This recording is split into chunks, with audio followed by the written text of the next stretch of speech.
Magandang araw pong muli sa inyong lahat. Ngayon po ay Biyernes Santo and in observance, ang aking recipe po ngayon ay seafood na may gulay. Magluluto po ako ngayon ng hipon, ginataang hipon na may kalabasa, sitaw at talong. Tara, punta tayo dun.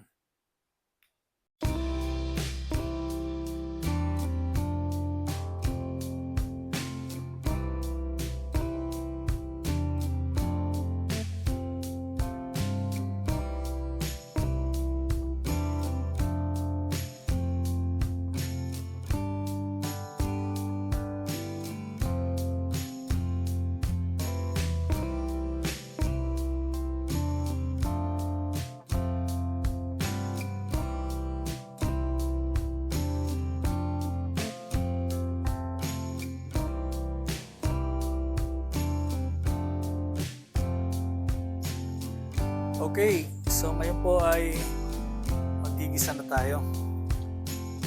Unahin ko po itong luya para lumasa na siya dun sa mantika. Pinaglagan ko po yun ng luya, mas masarap yung mas madami. Lalo may gata. Okay, so ngayon po ay susunod ko na ang bawang at sibuyas.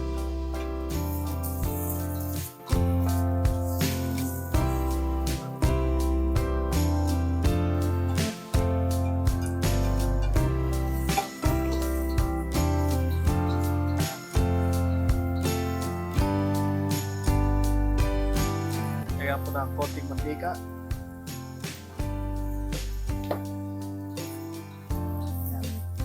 Hintayin lang po natin itong maging julienne para lumabas ang lasa.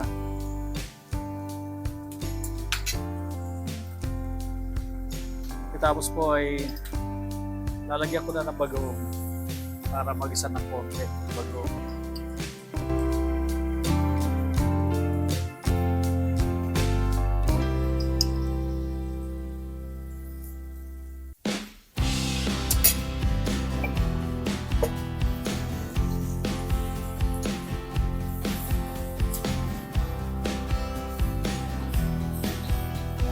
Yung nabibili po dito na bagoong, hindi masyadong maalat yung mga matamis actually.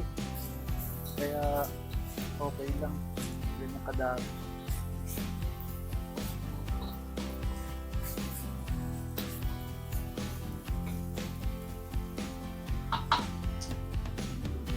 Yan, okay na po siya. Lalagyan na natin ang gata.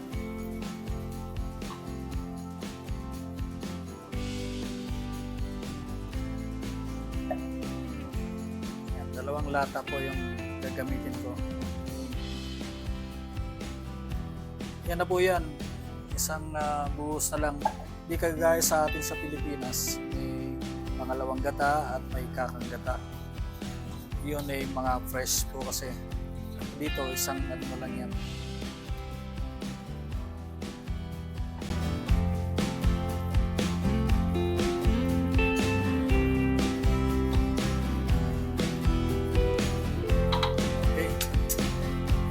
Tatakpan lang po natin to at hintayin natin kumulo.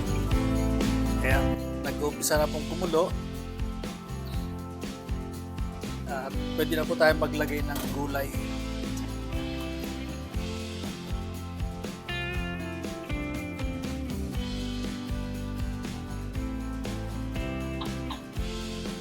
Yan, unahin ko po yung matigas muna. Unahin natin ng sitaw.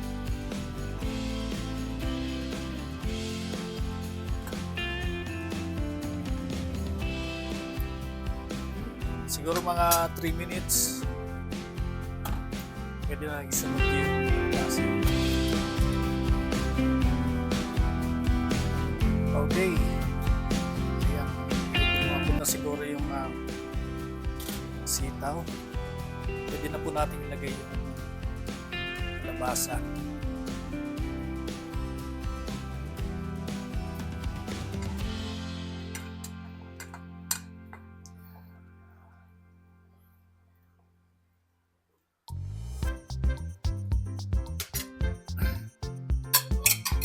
So habang naghihintay, iiwain ko na itong talong dahil ito na yung ating susunod.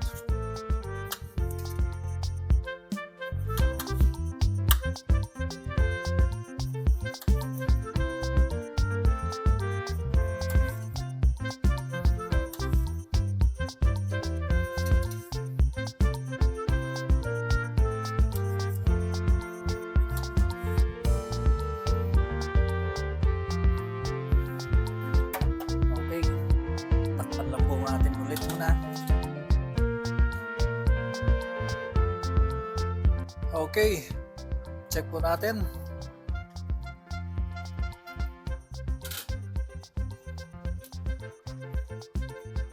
Ayan, nag-uumpisa na lumambot yung mga nauna natin nilagay na mga gulay, lalo yung sitaw.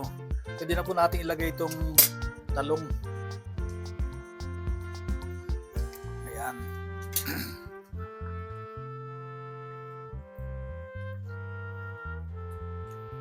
Tapos ay pwede na nating tikman yung sabaw.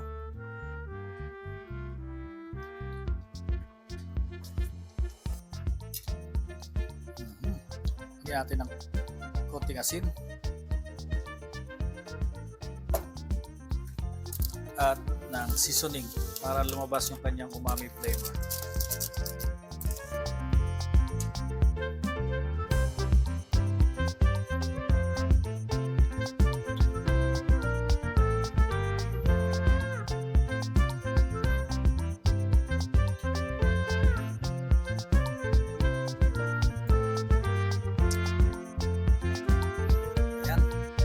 Palambutin lang po natin ng konti yung talong at susunod na natin ang hipon.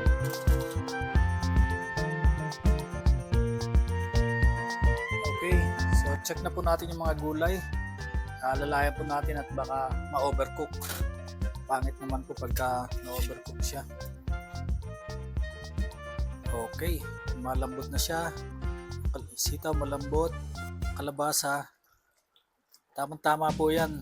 Yung talong at saka yung hipon, sabay na po yan pagka maluluto. Tamang-tama yung timing. Ngayon, lagay na po natin itong hipon.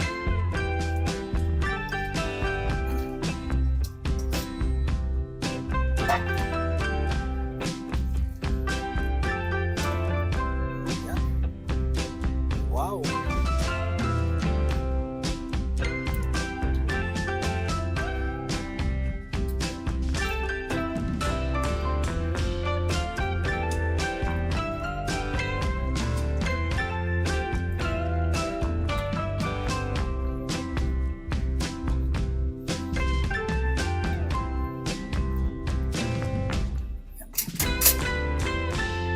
Natin ulit para maluto.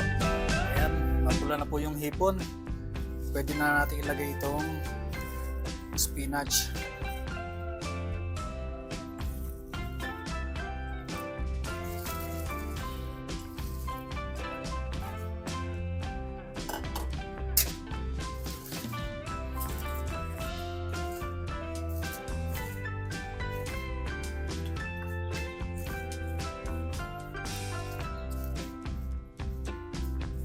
Ang technique po dyan, tatakpan ko lang siya para yung steam niya maluto yung sa ibabaw. Mga 2-3 minutes bago natin haluin. Okay, check na po natin. Yan, so hindi natin kailangan patagalin dahil baka ma-overcook yung hipon. Pangit po yung ma-overcook yung hipon, nakadikit yung balat sa laman, mahirap tanggalin, nakakainis kainin. Kaya alalayan po natin yung tama-tama yung mga gulay. Sakto na rin po sa luto, hindi siya overcook.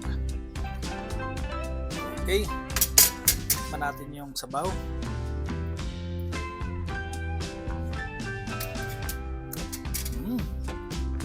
Ayos, lumabas na yung shrimp flavor niya. Ang sarap.